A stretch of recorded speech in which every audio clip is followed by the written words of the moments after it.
Welcome back to Confessions of a Recruiter with Blake and Declan. We are on a global mission to build the world's largest community of recruiters so we can all connect and succeed together. That's right. If you want to check out more of Confessions of a Recruiter, jump onto confessions.tv, subscribe to our bi-weekly newsletter, access merch, and if you want to chat to us directly, join our Discord at XR House with the links below. Now, we hope you enjoy this episode.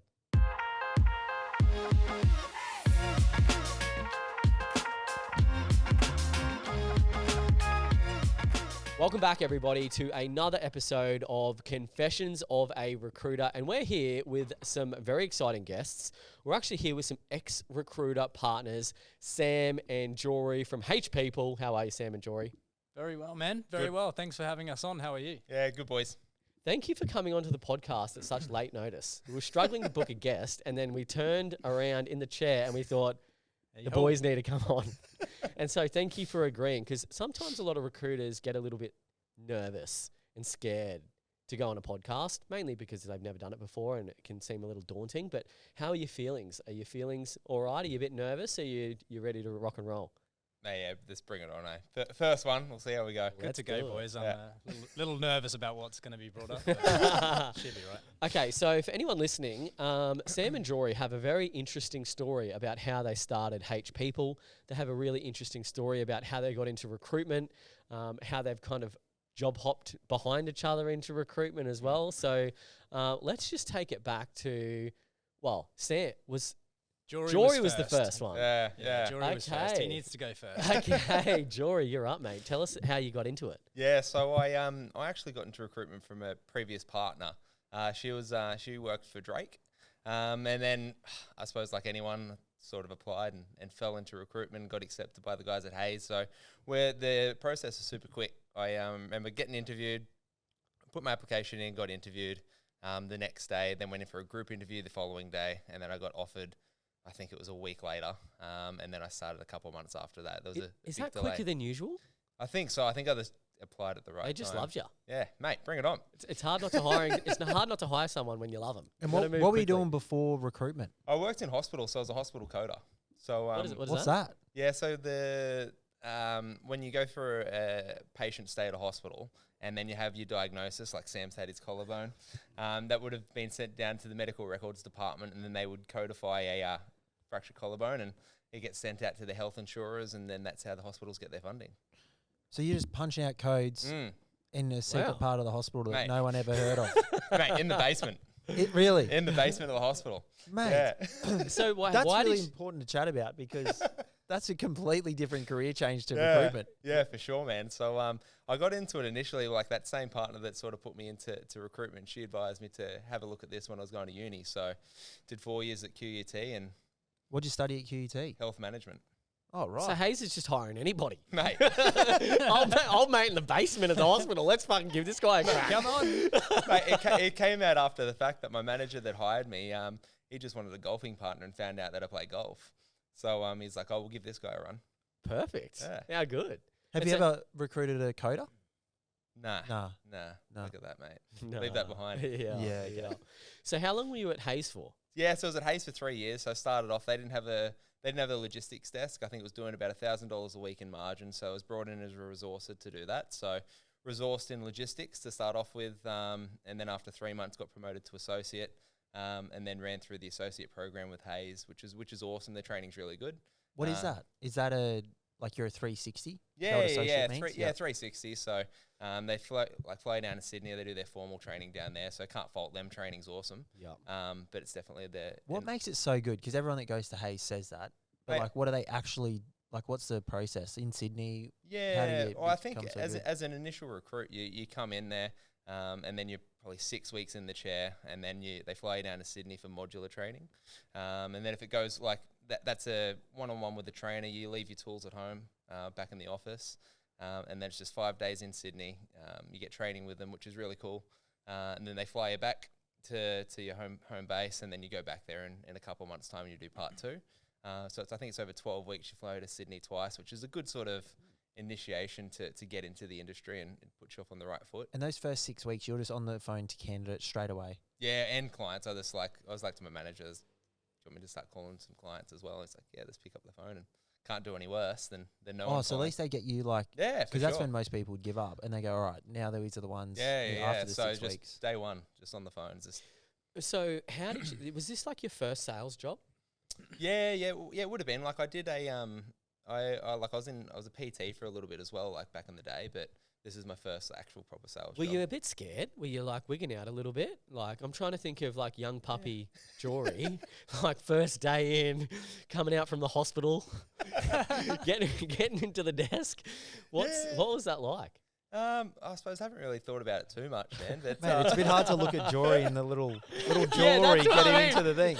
That's what I mean. I'm just trying to imagine little young Jory having a crack. yeah, I don't know, man. I just like the manager I had, Darren. He was awesome. So me and him still we're still close mates now. So he was good to sort of get along with, and we just picked up the phone and just kept grinding from day dot. Is that the big fella that was at the Yeah. launch, the South African bloke? Yeah, that's him. Oh, nice. How good. And so Sam, walk us through this story, because this story was really interesting around Jory was starting, then he left, and then Sam replaced Jory. Is that right? What happened? How did that work? So I after Darren left, he was my manager. I stepped into the manufacturing team. So I was running the manufacturing out of the Mount Gravatt office. I worked there for 3 years, and then I left to do something a little bit different. And then found out after the fact that sort of Sam took my spot as I left. So I didn't actually know him when he applied through or anything like that. That's why. And so what was it like taking over Jory's desk, mate? Was it a mess, or did Was you it have did you have to like $500 GP? Yeah, It started at What was 1,000. his GP really, Sam? So when Jory left, the person that I guess was underneath him sort of stepped into his shoes. He was definitely missed in the office. So like as soon as I got there, you know, they were all saying, "Oh, you know, you would have loved Jory. You would have got on with him so well." So always thought, you know, one day it'd be awesome if I got to meet this dude. But so Jory moved out, and then somebody moved into his desk, which left the logistics desk open, which inevitably was the one that I came into, and then I sort of started to. I was taken on as an associate consultant. This is back in 2020 before the world ended. So I started in February. Had me suit on. It was like one of my first suits I'd ever owned because I come from a blue collar background. And then 4 weeks into it, the world shuts down, COVID happens, and got sent home basically. So, mate, you don't have much recruitment experience. Mate, You're a fucking fresh puppy. yeah, so you know, He's a weapon. Whoa. Yeah. Okay, this is great. everyone was sort of G'ing up. They call it mod 1, mod 2, and they're like, "Oh, mate, you get to go down to Sydney and you get to meet all the other associates, and you know, you network with them and have a sick time." And 4 weeks in, the director's basically like, "Right, everyone, go home as you were from home." And I'm like sat there like, I don't really know what I'm doing at the moment, but I'll give it a crack. So mod went from being like a 2-week trip to Sydney down to online courses for me. And because I just got stuck in from day one, like I think it was the second week in, and I just said to my manager, I was like, "Can I do BD? Like, can I just pick up the phone and start calling people?" And they just said, "Yeah, just go for it." So I was just from day one busy, like figuring out what I'm doing, figuring out how to find candidates, filling jobs. So through the training, I tried to pay attention as much as possible, but still, you know, grinding hard, and you know, probably wasn't listening as much as I should have. But made it work.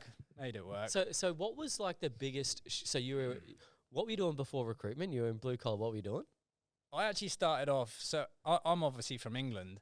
Come on, mate. Are you a gardener or something? What were you doing? I was an agency worker. An agency worker. That's what how I does that started. I was one of the people I recruit. I was. Okay. I was a You're temp. in the warehouse, like in a warehouse. Yeah, in a warehouse. Okay, so what was the transition like from like being a temp to going, I'm gonna recruit? Temps. It was a bit of a gap between there. I worked my way from a temp up to a warehouse logistics manager over a few years. So I was a hiring manager myself, and you know, I run teams of like 20, 30 guys. And but the transition from being in a warehouse in a blue collar role, they're completely different jobs. Like, and I'd known nothing else other than warehousing, logistics, transport.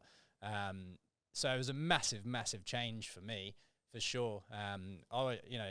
I think when you're in that warehousing role, the blue collar role, you're either waiting to fill a dead man's boots to sort of move up to ops manager, move up to transport manager, or you got to move somewhere else. You know, if you got aspirations to, you know, do more or, you know, make something more, you know, I had some advice from somebody, and I'll always respect that person for making me do that and giving me the courage to sort of give it a crack. Who? That was my mother-in-law. Oh, beauty, mate. Oh, yeah. That's awesome. Good on her. Yeah, good on her, good on her, So Sam. she's like, Sam, you've got a spark in you. Yeah. You should get into recruitment. Basically. And then you got into Hayes, and maybe I applied for Randstad first. Oh, did you? Yeah. What happened?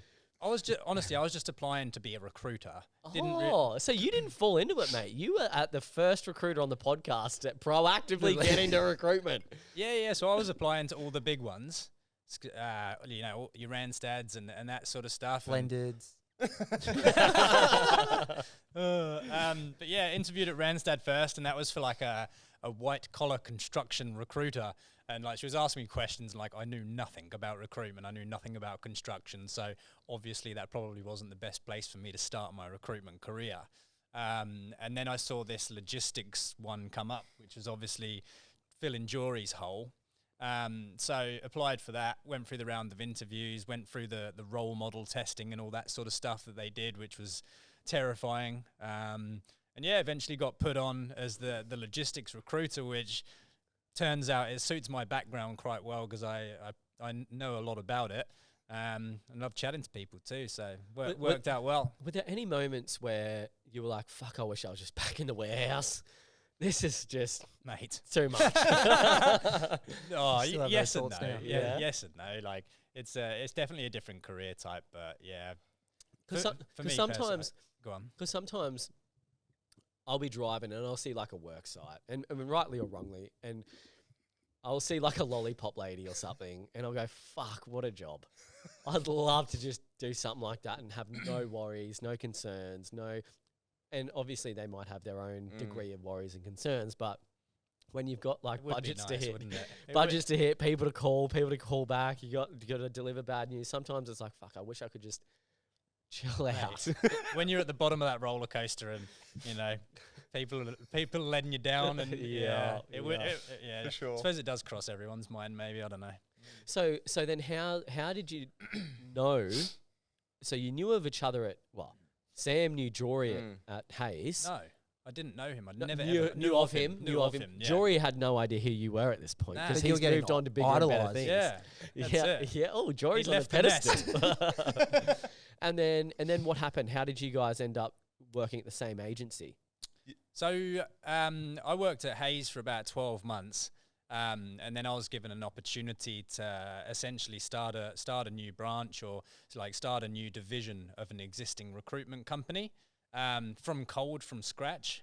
So I did that. You know, it was pretty much a startup within a business because, you know, we weren't doing any blue collar, had no timesheet management. So literally, you know, resigned from Hayes, started up at the new company, wrote all the How did you have the confidence after 12 months? So this recruitment agency's basically pitched you and said, hey, look, I think you should start a division from scratch.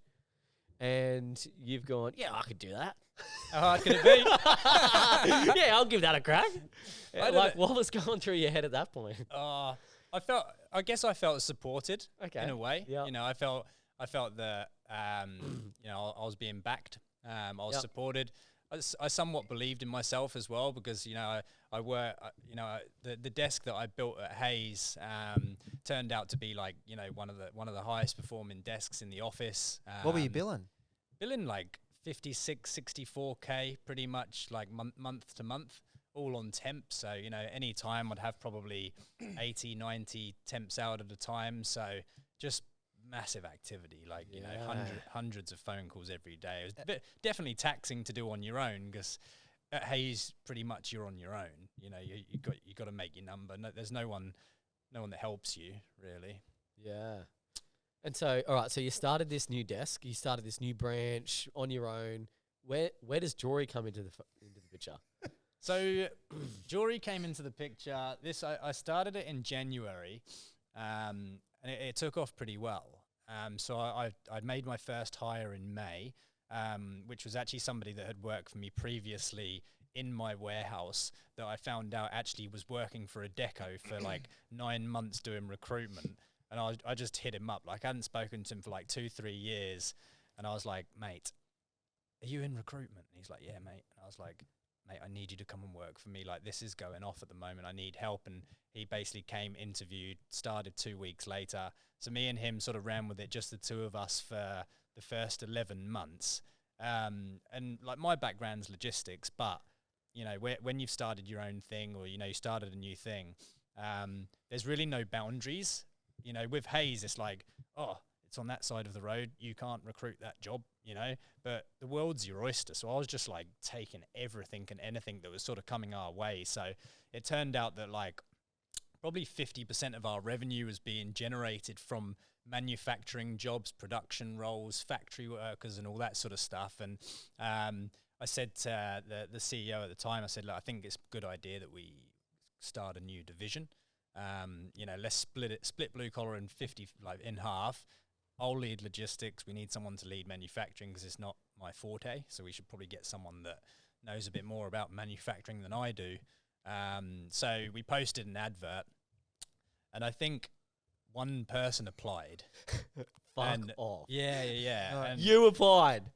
I got a phone call, and it was, hey Sam, do you know who Jory Humphreys is? And I just went, hire him. I was like, just hire him, please. I know who he is. Get him. Wow. Heard great things. I've heard great things about him. The one time a CCAD actually pulls through with the goods. Mate, that's it. Wow. So what were you doing then? Yeah, so I was working for a manufacturing company, like more of an internal role. So I took a step away from Hayes to, I think I was just over the constant turnover and the grind of Hayes. Like, you no matter what you could do, people within your team were constantly leaving, which is outside of your control. It sort of has a bit of effect on you. So I took a step away and tried to take something a little bit different. It was an internal role. And then it was just not. Mate, what's it actually like? You know, It's I know when. shit. Yeah, it's shit out. Yeah. Did you say like internal recruitment? Yeah, so I was doing I started off to do like an operations role. I started off doing an operations role, and then COVID happened, and then they sort of switched everything around, and I moved into the sales team, and then they made a bunch of people redundant, and then their business started taking off because they did like all smart home gear. So it was like, oh, we need to start hiring people, and Jory's got a background in recruitment, how he does all the hiring. So I started doing the hiring and started writing all their contracts, and it just wasn't doing it for me after a while. Then I was trying desperately not to fall, like, because I was a little bit scarred from Hayes. It's like, I don't know if I want to get back into agency recruitment and that sort of high volume, and then the high turnover within your own team. And then I saw a couple of ads. I started applying for a few ads. One of them was a business that I ended up joining with Sam.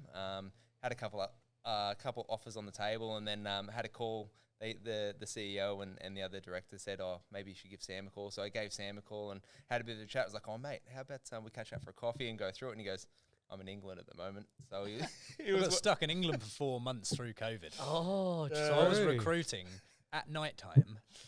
wow. Yeah, That would have been tough. Oh, mate. Mate, he rejigged his whole Mate. day opposite. Yeah. I Night started shift. work at 11 p.m. in England, which is like 8 a.m. in Australia.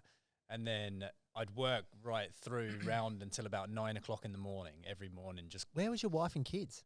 With you? No, they were in Australia, like, because it was middle of COVID. You had to apply to leave the country. And yeah, they said, yeah, it was a bit of like a family reason why I had to go back. But they let me know that I might get stuck out of Australia for some time, and turns out I did. Wow, that's crazy. Yeah, it was brutal. Yeah. And so when you applied to Synergy, did you know that Sam was working there? No, not at the time. It just was like super coincidental. Yeah, everything was coincidental. Wow. So yeah, we had a bit of a chat on the phone, and and then tried to catch up with him. He was in England, obviously, and then I finished up at my last place, gave my notice, and then I started. And Sam organised a bunch of interviews. He organised a bunch of site meetings for me from my first day or two. So I was out on the road from like day one. Wow, that is awesome. And so you guys obviously kicked it off working in the same agency. Yeah. For sure. Enjoyed each other's company. And how long were you there for before you decided to take the plunge? Like what was it? Probably about a year or so, a bit over a year. Like started off like when I came on board, it was obviously super small. Like Sam had just started off the blue collar side of the business, and I think by the time we decided to take the plunge and go in to do it for ourselves, that blue collar side of the business was up to sort of over 20. That's it. That's insane growth. Like that is really 20 impressive internal growth. recruiters. Yeah. Yeah, that's really impressive, mate. So they went from Synergy went from like 3 people to like 20 people in the course of like 18 months. Yeah, when I started, there was three working there. Because didn't they do IT? Yeah, it was just IT before I started. Yeah, There was 3 people in IT. Yeah, it was my wife, my brother-in-law, and one other person that no longer works there was working for Synergy. Wow. So, and then you guys basically built up this blue collar. Yeah, it took off. Like, I think in terms of like actual consultants, recruiters, like I think at its peak I had 5 in my team and you had 3. I had 3, Yes, and then we had some 8 resources as well. Yeah, 8 consultants, client facing, and then we had a team of resources as well. And then obviously with your blue collar comes all of the your back end, so a lot of payroll staff and that sort of stuff as well. So That's a pumping business, mate. 20 oh recruiters. mate, yeah, it was serious. Yeah, like, yeah. The vibe in the office was awesome. Yeah, because they're just down the road here somewhere. Yeah, Yeah, nice. So, like, how did it happen? Because, mate, like, people go, like, you've got 3 years experience now, so you had, next to no experience, and you build Yeah. a team of 20.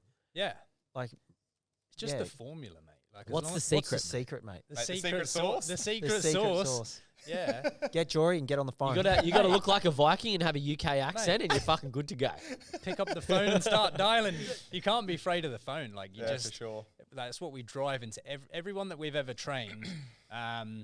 Potentially like How many bar one has come in with industry experience, rookie recruiter. So they understand the industry, but we train them how to recruit, how to be successful, and essentially the ingredients. That's how I explain it to people as well. Like the ingredients that you have to put in to get out a successful billing desk. What are they? Give us the like. Have you got a little 101 like 1 Pretty minute? much this like is what you wanna do? So minimum you'd want to be doing at least 10 cold BD calls a day, and then on top of on top of that, obviously you got your your candidates you're submitting to your jobs you're working on, candidate calls, and working like I don't know if you've heard us guys on the phone, but it's it's not uncommon. relentless. Yeah, it's not uncommon to make 200 phone calls in a day, and that might just be like relaying information. Like, yeah, mate, you start tomorrow. Hiring manager says like it might be a lot of relaying information, but it's just high activity breeds activities. Oh, I love that. Yeah, boy. Yeah, that's it. If you're not Yeah. doing well, you look at your numbers. That's why you're not doing well. So you just gotta be on the phone. As long as you keep putting in that cold BD, that lays the pipeline for future business, future growth, future revenue, and I guess the way that we were able to grow it before is you get to a certain point with a certain amount of temps billing a certain number, and then you rehire. Because you could, like, if you didn't do that, you can just get trapped in this, where you just overworking yourself and you just get burnt out. So you got to grow to a certain point, hire someone, hand some accounts over, drive forwards. Like, Okay, all right. So let's just kind of break this down in simple perm terms for me. Perm term. Perm terms. So, all right. So you're building your desk up. You've got 20, 30 contractors, and you go, all right, I've got enough contractors now that is sustainable for my salary, for my costs. Now it's time to get someone on board. I'm going to give those contractors to that person. They're responsible for maintaining and growing those accounts, and I'm just going to go build my desk again. yeah. Is that essentially what we're doing? Sort Rinse and of. repeat. You wouldn't. You do hand over temps every now and then. Like, you might cut a deal with the person and say, look, this temps at the moment. We might have 60 people being billed at the moment, or 60 temps on the north side of Brisbane. So your patch is now the north side of Brisbane, all right? And then you say, I'm going to train you. Don't worry. Like, I'll show you how to do it. We're going to do it together. And then the next jobs that get called in, you'd say, right, you're in the hot seat. They're your jobs to fill. Go fill them. And then they'd go through the entire process, start to finish, candidate attraction, register, compliance, place the person. That temp belongs to that person then. So that would go under their name. And you might say to the person, for every 2 people that you hire, I'm going to give you 1 extra person off that desk. And they get paid on their number as well, obviously, because, you know, that's how it works. But that would how it be work. And then that would free up our time to drive on forward. We wouldn't have to worry so much about filling existing roles in existing accounts, although we would be overseeing and monitoring it. Frees us up to, you know, hit BD, get some more clients, drive forward, grow the business. And mate, where did all this come from? Because a lot of recruiters, you know, not many recruiters achieve that in a career, let alone 3 years. So like, how did this mindset develop, or is it just natural that this is just, you just don't even think about it, you just try and be a bulldog, like you say, a bit of a robot, or like, yeah, how did this happen, or is this the output of what the great Hayes training teaches you? I think the Hayes training can only do so much, and it's innate in the person. Like, they can give you all the development, but there's a reason that there's a turnover at Hayes, and some people can't hack the I suppose the KPIs that they put on top of you. But I think that sort of if you're used to that sort of activity and you know nothing else, and then you come into another business and that's what you do, I think it sets you up for success for sure. For sure. What I've always wanted to ask you guys, and I've never done it, and so here it is. Hit us. What's the dynamic between you two? Like, generally in a business partnership, you know, you've got like, if it's me and Declan's a big ball of energy. I'm probably a little bit more slower paced, and it just kind of balance ourselves out really nicely. Yeah. What's the dynamic with you two? Is it like one person's like really good with money and they're like, oh mate, you sort out the money, I'm shit with money, or one person's like, oh, I'm good at BD, or mate, you're a bit crazy, let me handle this conversation. Whose responsibilities are what right now? Oh, I think at the moment it's just about just getting new business on. Like, we want to have them. We want to have these problems, but at the moment we're just head down.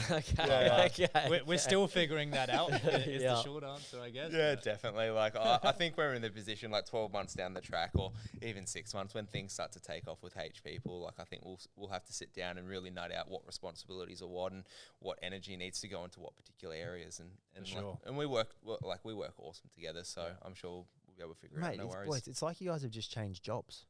Like the way you guys have started the business is phenomenal. That was it essentially. Like, after we were after we left after we left Synergy, that was when our first day at H people sort of begun, and sort of this finish your job and then you start your next one. Like, let's pick up the tools again as they left off. Yeah. And because a lot of people get tripped up on email automations, campaigns, VAs, pretty much any reason that you can find not to pick up the phone in recruitment, it seems. And that's really all you guys do. Yeah. And we're just using everything that you guys have taught us in addition to what we know. Breed activity, yeah. So keep the activity up. We now know what an outreach is, so we're utilizing that. So it's all just assisting us get and win more business faster. For sure. So it's awesome. Yeah, but definitely don't want to get lazy. The tech stack here is awesome, but like, it's all about just driving that activity at the moment, and we're getting to the position where we're becoming more job heavy, which is awesome.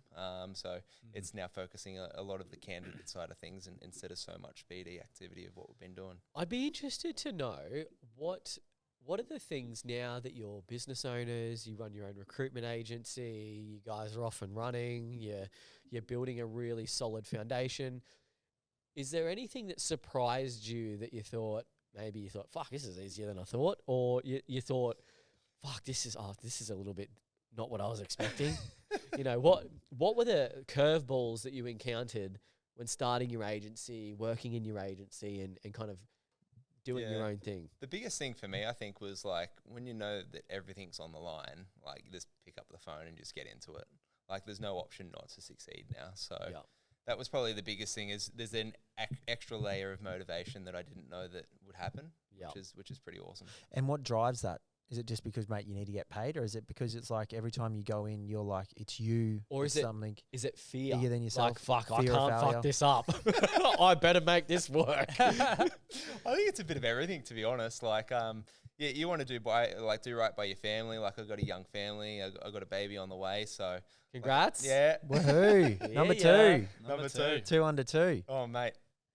Is Coops getting a little brother or sister? He's getting, another little brother. Oh, yeah. Oh, two boys. 2 boy club. Oh, yeah. So knowing they got another bub on the way, and the missus isn't working at the moment, so they just have to grind and just make it work. What's that like, mate? fucking stressful. Yeah.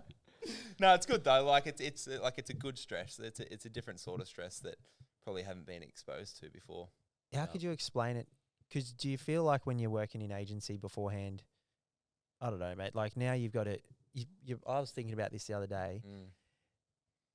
I don't know if you were single or you had a missus back then, but when you're single, you've got plenty of time, whether you're in a relationship or not, and you're working in recruitment and you're billing the numbers you do. And now you've got a family, you're starting a business from scratch, all new clients, you're juggling a lot of shit. And you're probably almost billing more than what you were billing in your first period when you first started. Obviously, there's skill and development over the years, but you look back, you're like, fuck, I wasn't doing much back then, eh? You realise how much you can actually do for sure, and man. push. Yeah, like it's nuts. I suppose when you're working for a company, like you have your normal hours and you might do a little bit extra, but instead of putting your laptop down at 5 or 6 p.m., laptop's going down at like 9 p.m. instead. So break for dinner time with the family and put the boy to bed, and then laptop's back open, keep grinding away, and that because you rinse feel and you repeat. want to. Yeah, for sure. Like I think it's just the feeling, like instead of like sitting down and playing a bit of PlayStation or something like that, it's just go back to the desk. And you know what? That reminds me of, I used to work in the car industry. Both Declan and I used to work in the car industry, and it was really fucking long hours. It was like 8 to 6, Monday to Saturday. And it'd like be one day off, huge hours. 70% of that is just sitting at your desk, waiting for someone to walk into the dealership and buy a car. And you're just talking shit. And I used to always say, fuck, I'm so glad I got out of the car industry because it's so mind-numbing, such long hours. Whoever wants to work those long hours? I definitely work more hours than being in the car industry right now. But the difference is you choose to. There's a difference between getting forced to work hours because it's your job and you got to get your salary and your boss will fucking grind your ass if you don't do it, to actually choosing to working those hours. And I think before starting your own business, you don't realize where you can actually choose to just like work long hours and it doesn't feel like you're burning out or a grind because it's a little bit exciting. It's for you. It's for a bigger purpose, and you kind of, you're progressing somewhere. So it's funny that you say that when, you're at a company and you do, an extra half hour and you're like, looked after you there, boss. Just did an extra half for you, hey? won't clock that on the salary. To now you're running your own business and you'll just smash out like a full 12-hour day on a Saturday or a Sunday just because you got to get shit done and you don't even think about it. And really interesting. It reminded me of the car industry and working long hours and choosing to work those hours rather than getting forced to work those hours. That's it. So what's the next step then? What's the plan with H People? You currently, are you working out of, so you're working out of the Xrecruiter office? Correct. Yeah, it's awesome. How do you like the Xrecruiter office? Nah, it's awesome. Like it's good to be around a vibe. Yeah, like it's a good place to be. Yeah. I heard you guys are the vibe though. We bring the vibe. Yeah, you bring the vibe. Yeah. Good for Jory to be around Sam and Sham to be around Jory. So do you plan on like getting another hire? What's your next hire? Like what's the kind of growth strategy? Have you thought that far ahead yet? Yeah, like we've probably got to a point. Like I think if things are on the trajectory, which they are early stages now, like we're still super early, but I reckon January, sort of February would be the next one. Hopefully, like Definitely. like that'll be the goal because, like Sam mentioned, it gets to a point where you're managing so much, and then you're not growing any further because you're constantly putting out fires and spinning plates. Yeah. So you need to hire someone else to offboard that so they can start spinning some plates and putting out fires themselves. Now, boys, some of the funniest conversations I've ever heard in recruitment have come about in the last 2 months. Listening to H People, we've gone through some crazies. Can I repeat a couple? Oh, here we go. Yeah, go on. I don't even know what you're going to say. I do. Mate. Oh, dear. What do you got for us, Decker? They had this temp worker, and you were involved in that one. The serious reason to. Mate, when you guys were trying to sign up to Xrecruiter, we're talking in the office back then. You're like, sorry, mate, my client's called me 6 times. Fuck, my candidate punched him in the head. Hang on a second, mate. Let me just quickly go call my candidate, my client back. Yeah. All the day in blue. Oh, it happens, mate. That's wild. What else is there? There was one guy had to get paid ahead of time. to get his mum's ashes out of the crematorium. Oh yeah. What? We tried What? to call him out on that though. Do you remember? Yeah. Because we tried to work out a plan. Like this dude came to us, and you got to believe everyone when they tell you a story to them. And then so he said to us that like his mother had just died and she was in a crematorium, and he needed us to give him a pay advance so that he could pay to get his mum's ashes ahead of time. So we sort of spoke about it, and we said, look, we want to try and help this guy out, but if we do it for him, we got to do it for everyone. So here's how we can bend the rules. I called him and I said, mate, look, really, really apologetic to your situation. Can you give me the crematorium's number? I'm going to call them and I'm going to pay the invoice for you, because we can't give you the money, but we're going to pay to get your mum's ashes out. And then he turned his phone off. Oh, So dirty dog. yeah, so whether, you know, I suppose it's So you never worked with him again? no. Is that the last you've ever heard of him? No, you referred him to me. What happened? He hasn't worked for us again, no. No. But I Okay. did put him forward for another role. There's a job for everyone, Declan.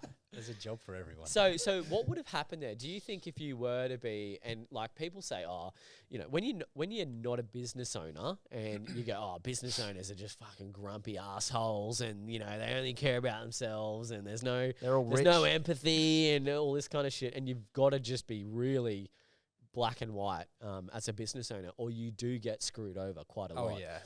Do you think that if you gave him that money, he would have He'd do turned it, his? he'd do it the yeah, week for sure. after as well. Yeah. Yeah. And then the week after, and then he'd tell his friends, and then before you know it, would be paying everyone on a Monday, and you gotta have black and white rules. Yeah. So okay. So a crematorium. Is there anything Crematorium. else? So crematorium. Someone got a candidate of yours punched your client in the head. Yes, I- is I there remember any- that one. What have you What got else? any other? What's your biggest shit moment? Oh, there's you've got a so couple many. actually. You say them, because I'm not saying what I think, but you say it. We did find out we had a murder at one particular company.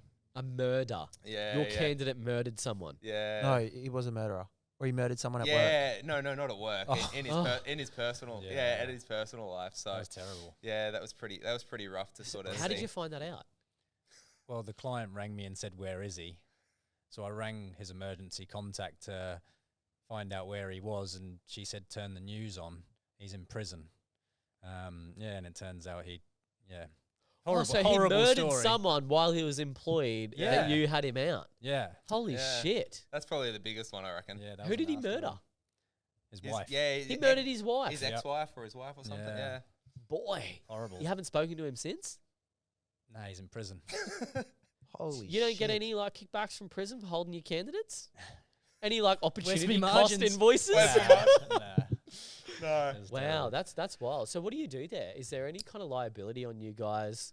I guess he didn't murder Nah. anyone at work. It was No, a private thing. nothing to do with work No, at all. it's nothing to do. Yeah. What you private, get up to in just- your private time, you get up to in your private Yeah, time. murder a couple peeps. That's not going to affect your work.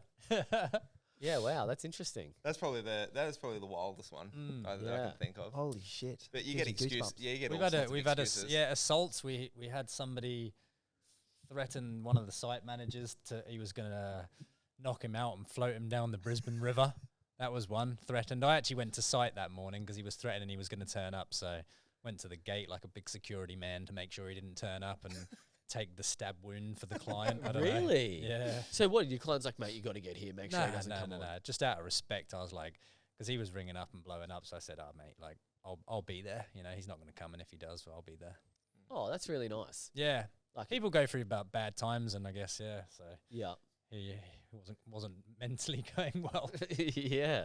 So what's that like then? Like, do you have to just go tools down and be like, all right, mate, look, I'm going to come Yeah. out. I'm going to smooth things over. It's all going to be good. Tools down, like it's at the end of the day, reputation's on the line as well. So tools down, go at the site, and then you pick your tools back up once the problem's sorted. Depends on the size of the business. Like, obviously at the moment we're quite small, so we have to do everything. And at the last business, it was, as it grew, we also wore a lot of hats sort of thing. So you just gotta be there. But I guess a bigger agency would have Health and safety. health and safety rep or other people that would sort of jump in at that point or something like that. So.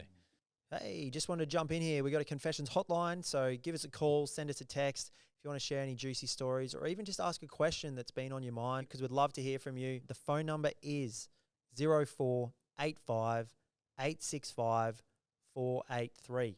Enjoy the rest of the show. And was there any like big billers around when you guys were at Hayes, or was there anyone that you guys looked up to want to achieve, or was it just you guys were just building desks and you guys were there? No, when I was at Hayes, there was like my manager in my office. He was the biggest biller, and then I would have been the second. And then in the office, like in the city, you have the people in IT. They're banging out 150K months, Big money. month in, month out. Yeah. Out in the regional offices, and like if you did a 50K month, it was awesome. Like Hayes is super happy with you. You'd get on the board at the end of the month. You'd have a little star against your name. for I got up sure. there a few times. They would they would actually give you a star. Top 10 billers would they'd sort of announce it at the end of the month, and they give you. I think when you were there, you used to get like a little trophy, like a legit trophy.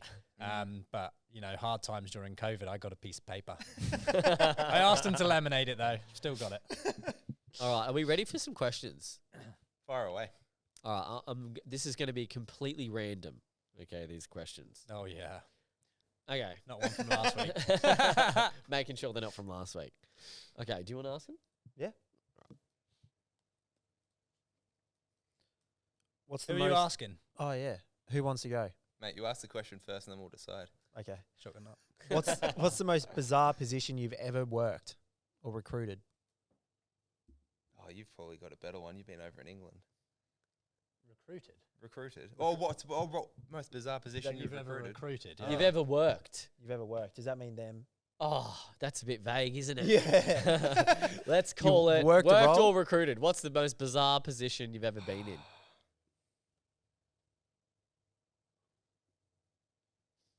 I don't know. Pretty Oh, actually, I got one. So during COVID, I was asked to recruit COVID cleaners.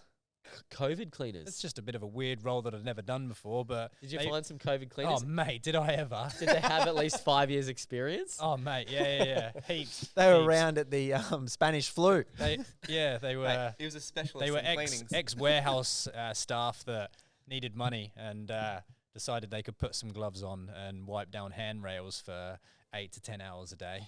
Wow. But that was that. Yeah, How much do they get paid to do that?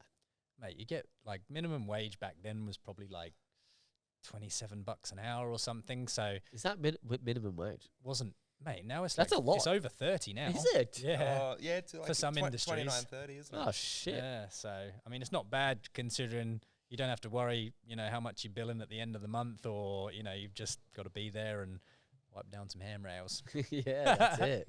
Wow, that is a COVID cleaner. All right, my turn. This is a good one. Who's answering this one? Jory. What's the most annoying thing your colleagues do in the office? Sam's sitting there. Jeez. You better We not used call me out here. I don't know about this office, but we used to have one guy that would always take his shoes off and walk around barefoot. Oh yeah. Oh. Yeah, on the phone, walking around with his shoes off. Oh, that is annoying. What doing there? That's just pissed me off, just hearing about that. Yeah, Was a that's no little good. strange. What's the most annoying thing your colleagues have ever done, mate? It would have Come to on, let's be- throw a few people under the bus. Oh, what do they do? Oh, man, I don't know off the top of my head. These new guys keep leaving their coffee cups everywhere. Yes, surely you've got. You call me and bitch about shit all the time about the office, mate. Surely you got some things for us. Go on. People that eat at their desk and leave their no. their containers. That's not even that bad, mate. Eating at your desk. Too busy grinding. Yeah, but when you're eating like a foot long sub that's messy and shit's going everywhere. You just eat it over your bin, don't you? You just put your bin in between your legs and you just smash your sub down. Yeah, just That's make- what I do. Make some moosies around. Yeah. Moosey Come comes here, and just Moosey. licks it up. Well, the most frustrating thing is when you've got a consultant and they're nowhere near target and they're not even trying to fucking get to target. That would be pretty frustrating. Yeah, that is frustrating. You know, I used to work at this company called CSG. I'll tell you the most like annoying. Well, I don't even at the time it wasn't very annoying. It was fucking shocking. But there was like 8 guys in this office, and there was zero filter. Like all of them used to fart and burp really loud, and like one of them specifically used to sit closest to the window. And so he would just drop his guts all day. And because he was closest to the window draft would just flow through to the rest of the team all the time. Oh. It was like he just crop dusted everyone.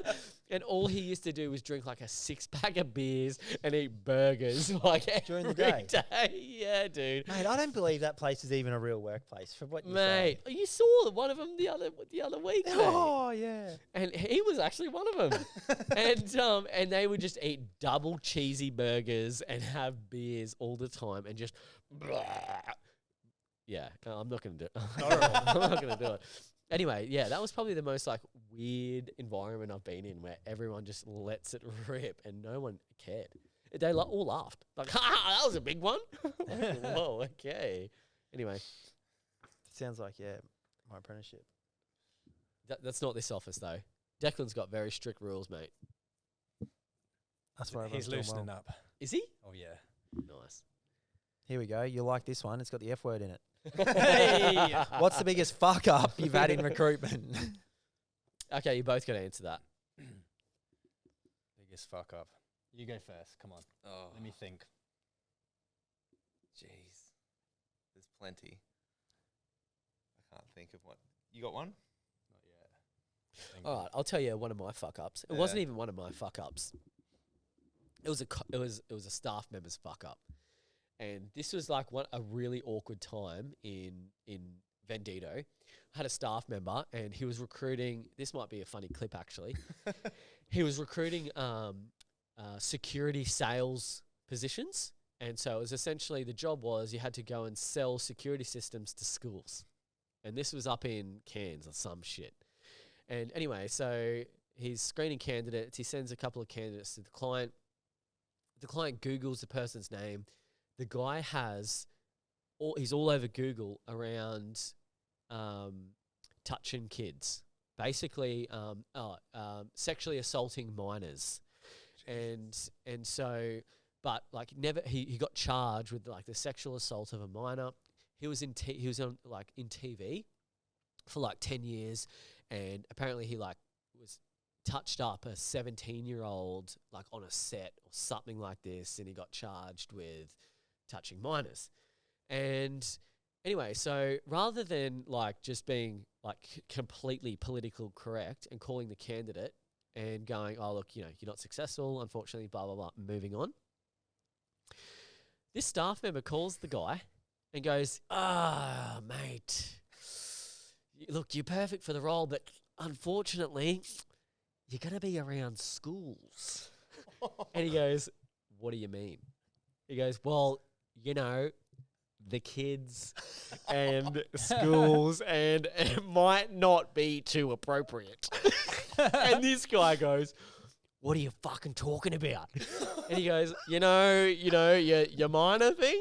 And he goes, mate, I can't believe that. Is that why I'm not getting considered for the job? I got charged with all this shit from a young girl that said I touched her and I never did. I've never been convicted of it. I just got charged with it. All the charges got dropped because her mother ended up overhearing her child calling her friend going, haha, yeah, he never did it, but I'm going to ruin his life. The mum was gutted, called the cops and said, I just overheard my daughter saying that he actually never touched her, and they dropped all charges. Hectic.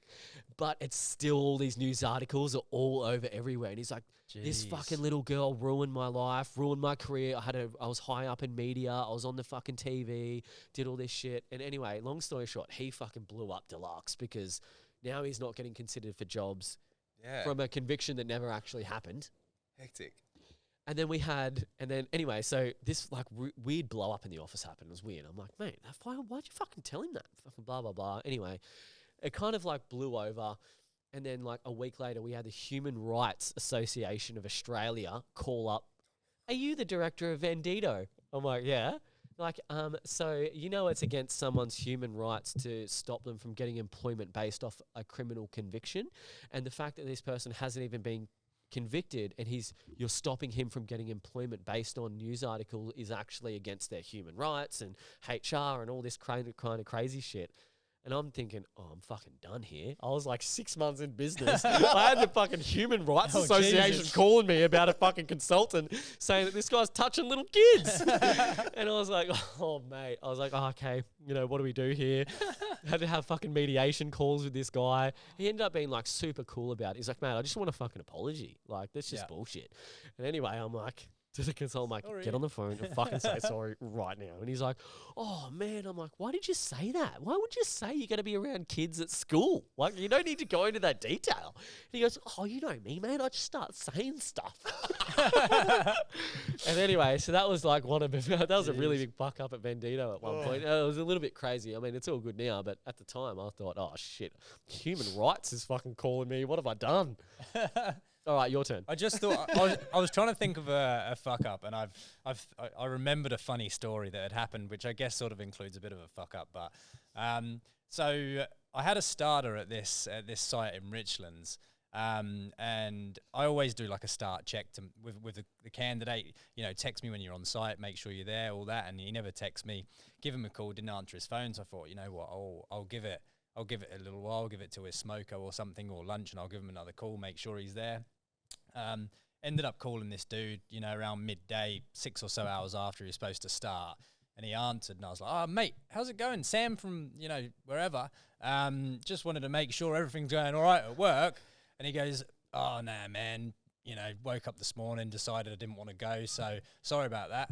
And I was like, oh, Jesus Christ, all right, now I've got to get me ducks in the line now. I've got to call the client and sort of apologise and go from there. So I rang the client with my tail between my legs to say, oh, mate, sorry, bloke's let me down. And the client goes, no, he's getting on really, really well. And I was like, oh, okay, righto. So I said, no worries, and I put the phone down, and I was like, scratching my head because I thought, I ain't got anyone new there. I know I don't. So I rang the client back, and I said, look, this is going to be a bit weird, but can you please go and ask that dude what his name is? And he went to ask the dude, and his name was like Tess or something like that. And I was like, I don't know who he is. He's not one of mine. So eventually, like, put the bloke on the phone. I was like, Tess, I was like, who sent you here to work? And he was like, oh, someone text me. And I was like, okay, can you read the text message out to me? And he read me the text message. It was from another agency, and he was supposed to be next door. He went into the wrong building at the right time and started working for my client. And the best part about it is he goes, oh, I quite like it here. I like this job. Can I stay? And the client liked him, so I signed him up that night, and he went permanent there after about 6 months. It was awesome. No, kid you not. That was such a good story. Yeah, that is really good. So good. That's not a fuck up. That's one of the No, greatest no, stories no, ever in I know. recruitment. I was just trying to think, and then that came to my head. I was like, I got to get this one out. That's how good mate. That's how gotta be good the of a best. recruiter you are. Yeah. Your candidates just walk into potential clients Mate, and get the job themselves. That's it. So the client didn't go, oh, mate, he's fucking mine now. Well, he's like, No, yeah, you can have him. No, I'll just pay you. A lot of the clients we work with use us as a tool to onboard new staff. So in the blue collar industry, a lot of companies don't hire direct unless they've sort of come through an agency to say that they can sort of feel them out and make sure they work within the business and within the culture. So he just onboarded him with us so that we could sort of obviously pay him and employ him during that period, and he eventually did transition across, which is cool. And are you always trying to push the try before you buy thing? Like, Well, 100%. That's the best way. Yeah, for sure. Like, it works so well in the blue collar industry because, like, if we see that a client is recruiting a position and we ring that client to see if they're open to agency assistance, more often than not, they'll say, no, go away, leave us alone, we've got this. And then we'll call back again in 2 weeks and they'll say, oh, hey, just checking how that person's going for you. And, 50% of the time, they'll probably say, oh, Sam, you know what, first bloke didn't show up, the second bloke, stole something from us, and the third bloke didn't even turn up to the interview, and, then we spec in a candidate that, we've vetted, might have even worked for us before. Look, take him, give him a day, see if he works in with your team, see if the candidate likes the job as well, because it's not all one-sided. And, if they work out well, then you just do the temp to perm assignment. So that would be probably the most popular. So you pitch him in for a day. Mate, why don't you just give him a crack for a day? Yeah, well, that's how it begins. Oh, okay. And then all of a sudden they're like, hey, mate, he was actually pretty good today. Can he do the rest of the week? That's how I personally start every single assignment. Like I say to the candidates as well, treat the first day as a trial. If you don't like it, let me know and I'll get you another job. Because like if a candidate feels pressured from a recruiter to, I can't talk to my recruiter and tell him that I don't like this job, I'm just going to ring another recruiter and I'll go and work for another recruiter. But if you create that, two-way relationship with your candidates and, make it so that they can trust you and talk to you about any problems, you have better. I feel like I want to be one of your candidates. You have better candidate retention within the agency, and it might not be the case that every candidate works out first time in every job, but we want to capture that as early as possible, so we're not wasting our clients' time, not wasting the candidate's time. And if the candidate rings me up at the end of the first day and says, "Oh man, I don't really like this place. It's not for me." I'd probably rather him not go back for a week's worth of training and then have to replace him. I'd rather, just get someone in that does suit the position better. And mate, when I started Blended, I did a lot of door knocking. We'd go every Wednesday. We'd bring home 200 to 300 cards between the three of us. And you guys still door knock. Yeah, do you ever, religiously. yeah, the only people I ever saw door knocking once was Capital Transport reps. I never saw another recruiter. And you guys do it every single week. I'd say I get business on from every time I do it. Yeah. I won't say every time, but a lot of the time, like I went I try and do it every Friday. We figured out that Friday's the best day to door knock if there's any recruiters listening that are thinking about doing it, because Do it on a Monday, guys. Monday. Monday when they're just trying to prep for the week. Everyone's happy on a Friday. Like you can walk into the worst production or warehouse manager or admin manager, and it's Friday, so they're happy because they get to knock off. So I went out the other day in Rocklea, door knocking, and we've now got 2 paying clients from that one walk that I did. How many other days did you do until you worked out Friday worked? All of them. A lot. Yeah, now we've just got it dialed in. So do you have how do you map out your door knocking strategy? So it's every Friday you go door knocking. Do you just go, let's circle this part on the map and then this part on the map, or is it more strategic than that? Or Usually we'll go to see a client. Yeah, don't we? last week we were out seeing a client in Virginia, so go door knock around Virginia at the same time. So before the client meeting, go around and visit, say, 20, 30 businesses. And got a perm on Friday last week. nice. Got a Filled perm it on. already? Oh, Almost. Hey, you boys are doing found just a as much candidate perm for fees it. as you are temp, actually. I saw the mate, the figures last week. I'm like, never- fucking hell, they're smashing out the perms. never done so much perm ever. Yeah. That's nuts. Yeah, it just comes. Yeah. Yeah, it's good. Yep. No, that's awesome. That's epic. And then how long do you go door knocking for the whole day? No. Oh. You Couple gotta hours. you gotta be in the office. So Yep. I try and allocate my BD time between sort of 8 to 12 at the longest. So I'll usually start at about 8 and then try and be in the office for 11 or 12 at the latest, because still still got to do the rest of my job too. Mate, that's awesome. Yeah. And do you guys ever think about your process or go, we got to refine this, refine that, or is there any strategy? Because I know a lot of people are scared of picking up the phones. How do you guys do your day? Do you prep your call sheets the day before? Yeah. Is it new? Yeah. Do you have a Try- follow-up period? Try to do best as possible, like get a bit of a call list going for the next day, or go through your call log on the CRM that you're using. So we started with no database whatsoever. So so everything's from scratch. So because we've started from scratch, we've literally spent weekends Googling businesses, writing down names of businesses that we want to target. And once you've been doing it for long enough, you don't really need to do that anymore, because you've just, you've got your hot list of clients that spend money and you want them to know who you are, and you just refine that essentially. So You guys are the rocket ship that's taken off. You're just trying to get So your rudders. day plan's the biggest thing in recruitment. Like I think everyone knows that, You But can not get- many people do it. Like, how do you actually plan your next day? every day for me is the same. pretty much. Apart from Fridays, I'm on the road. Okay, usually. all right. Rinse and Tomorrow, repeat. lots of calls. All right, ready to go. Yeah. What about competitors? So, do you ever walk into you're doing some door knocking, and they go, "Oh, mate, no, I like ABC Recruitment. They've been looking after us for the last 2 years." And how do you ever try and bump out a competitor, or are you just finding random businesses that never use an agency before? Or Nah, not at all. I think we've got a bit of both. Like a lot, because everything's just been going from scratch. Like a lot of these companies haven't used recruiters before, or they've got a bad experience with another agency from years past. Sometimes it's right time, right place. But I think what's sort of separating ourselves is we're trying to stay within our niche. We're only doing the manufacturing and logistics. So they're the only clients that we're talking about. And we've got a good story behind us, and we're credible, and we've got a bit of a track record. And you've got a fucking kick-ass brand, boys. Yeah. I think that's got to be The best looking brand the best in temp recruitment. Yeah. Most temp agencies look pretty fucking scruffy, mate. They look really scruffy, temp agencies usually, don't they? And you guys just... Most agencies. mate, I've had a Most few a- people come back and said, that's a nice looking proposal. Hey, there we go. Yeah. So yeah, I'm super impressed with your brand. The colours are on point. The logo. I really like how you guys present yourselves. So Mate, it's big day today. It must have been because it's podcast day, but you're getting inquiries through the website. Yeah, we've had a couple. It's awesome. Yeah. Yeah, it's like you see this inquiry come through. It's like, oh, they've actually reached out through the website or booked a meeting. It's like, oh, this is pretty cool. working. yeah. It's so Not good. used to this. A bit of inbound. Yeah. Inbound. No, that's awesome. That's what we're working on. Yeah. That's epic. Boys, you guys are crushing it. Cheers. Do you take stocks? I think it's really important. You can get sort of caught up in the hype of building your business, but it's also taking time, obviously, with your family and realize what you've achieved in such a quick period. For sure.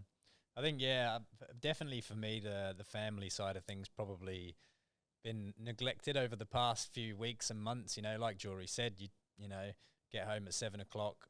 That's the time, and then have dinner with them, put the kids to bed, back on the laptop, and working weekends. But it's all for something. Yeah, it's all for something. You know, like if we keep working this hard, this early, save enough money up, hire more people, eventually we'll be able to wind it back to a 40-hour week or 50-hour week, or that would be nice when that day comes. But until then, we're guns blazing going. 100%.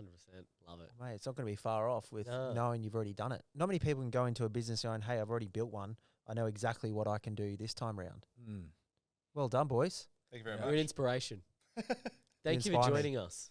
No worries. Thanks for having us. That was good. It wasn't Been too fun. bad, was it? Nah, No, it was good. good. Easy. ready for good. round 2. Yeah. That was it. That was an hour. Just clicked over an hour. Yeah, geez, the time does Beautiful. fly, doesn't It does fly, mate. When you're It just does. having a chit chat, Yeah. it's awesome. Well, thank you again for joining us. That's Confessions of a Recruiter, episode 55? And guys, 55? 56? by the time 50. this comes out, Yeah. well, it's up there, guys. We're coming up to our first Half year. a century. Just want to thank There you everyone go. for the support of the show. It's Australia's fastest growing recruitment podcast, officially voted by us and everyone, all our Yeah. listeners. Love it. Mum says it's her best podcast she's ever listened to. So that means a lot too. Yeah. Yeah, but share the show. Share the show. Share the with a show. friend. Yeah. Share it that's with a friend. Tell someone That's it. about H people. Thanks, Well, guys. thank you. Thanks, Cheers. boys. Thanks for having us. Thanks for tuning in to another Confessions of a Recruiter podcast with Blake and Declan. We hope you enjoyed and got a lot of value and insights out of this episode. If you do have any questions or you would like to recommend someone to come on the Confessions podcast, we would love any introductions. And remember the rule of the podcast: like, share, and recommend it to a friend. Until next time.